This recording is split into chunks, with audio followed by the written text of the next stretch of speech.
Arc Raiders is full of incredible details that enhance the experience and gameplay, adding a layer of player agency and depth that is rare to see.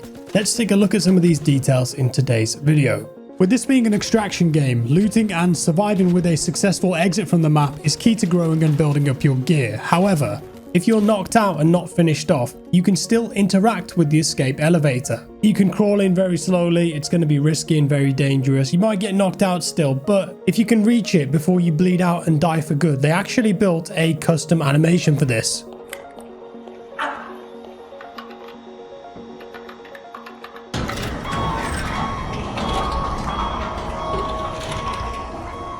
Pretty incredible, imagine the feeling, and not something that you usually see in this genre of game. The arc machines that are trying to kill you are terrifying, especially the big beasties like the Queen here. However, did you know that you can actually climb on top of them if you're lucky and you get the correct angle? Kind of difficult because they have to be below you, of course, but in this scenario, I managed to just about climb on top of one of the small flying drones whilst it attacked me mid-air. And then of course you can bask in your glory, surf it around to your heart's content. It can't see you or attack you either when you're up there, it's very confused. But this does give you an option to jump off at a higher location while it does its scouting pattern or goes towards other players, or you could just kill it safely from above. While I was surfing this one, I did try and wave at this fellow Arc Raider from my trusty flying steed, but obviously they weren't too happy about that and just shot me in the face. Fair play. The parkour or free running system in the game allows you to string some smooth movements together, sliding, vaulting and jumping through windows at a rapid pace. But yesterday, I realized that you can use it to negate all fall damage if you find something to grab onto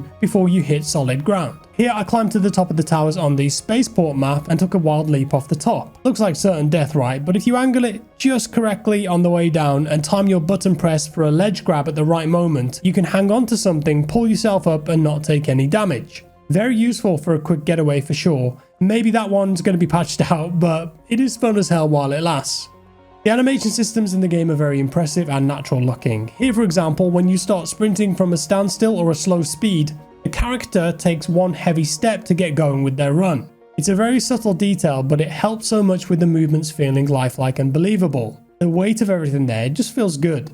There's also different animations for when you're rolling and low on stamina. The roll massively slows down if you spam it, and the animation changes as you expire your energy. You'll also notice how the running animation changes here too. The head wobbles and the arms get wider and sluggish. It's a good way to tell if you or other enemy players are out of stamina. When falling off high locations too, there is an ankle sprain or stumble animation. Look at this.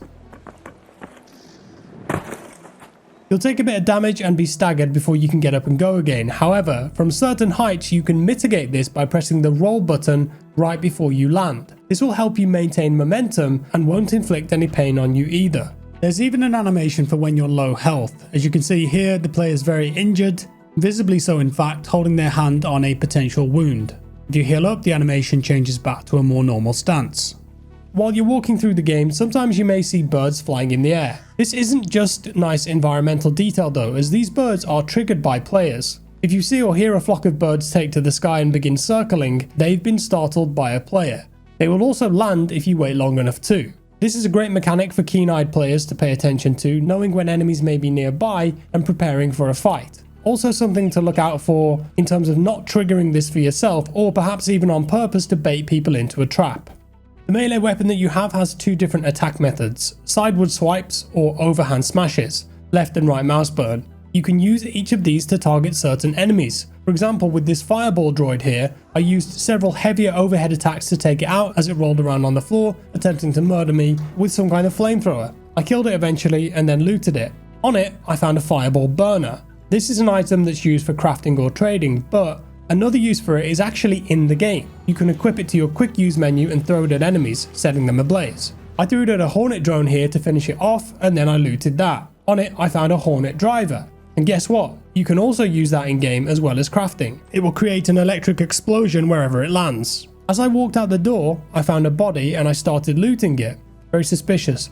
Suddenly, I was attacked by a player swinging at me wildly. I ran away, I made my escape, and then I threw the Hornet driver at the player to cover my escape, shocking and damaging him with electricity from the explosion. This gave me a few seconds and then enabled me to return fire with my assault rifle before eventually throwing out a heavy grenade into the foliage that they were healing in and taking them out.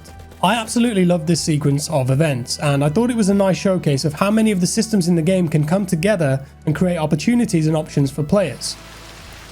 He's got to be in there. Hey, I got him. There's the flare. Talked about. That was so cool.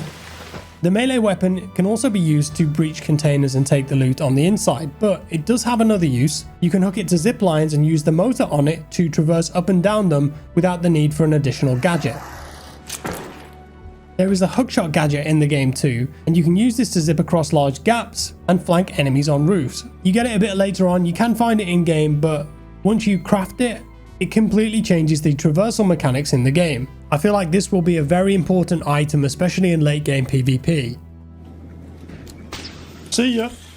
See ya. What's mad is like, Whee! Hell yeah. it's about 20 Sick. meters. Cheers, isn't it? Jack. That's cool, isn't it?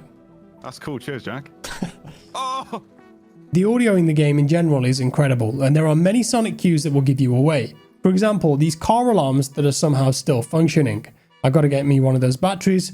You can break them, of course, to disable them, or these metal detectors as you enter certain buildings. You can avoid them, yeah, but a whack or two will do the job to disable them just as well. My personal favourite audio in the game though is when you slide downstairs. Have a listen, hearing every bump on the way down.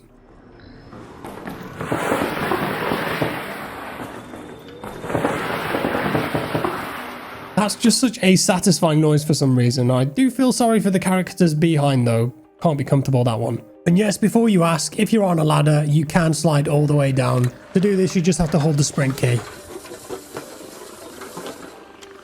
Also, very satisfying and sounds incredible. There's an item in the game called the defibrillator. Its main purpose and use is to quickly revive knockdown teammates. But if you knock an enemy down and end up feeling guilty about it, you can actually use this to save their life as well. So because they aren't on your team, you can't revive them by the normal interacting process, but the defibs will. It's up to you to decide whether to use them or not. How guilty do you feel? I've certainly changed my mind a couple of times because I've heard people plead on proximity chat. It throws up some interesting moral dilemmas that do tug on your emotions. And the final little detail that I love, in the game you'll find rocks on the ground and you can pick these up and throw them to destroy cameras and the like, but more importantly, you might find yellow rubber ducks. These are a quest item at a certain point, hold on to them if you got them, but you can also throw them and use them as distractions for arc drones or even players. Here I got the attention of a drone with a rubber duck and then it moved off. It appears that a yellow rubber ducky is irresistible, even to a machine. And with that said, that's all for today folks. Do let me know if you've managed to get in the playtest yet and any crazy details that you've seen or found. Drop them in the comments. I hope you enjoyed the video, leave me a like, subscribe if you're new here, and I'll see you next time. Bye bye.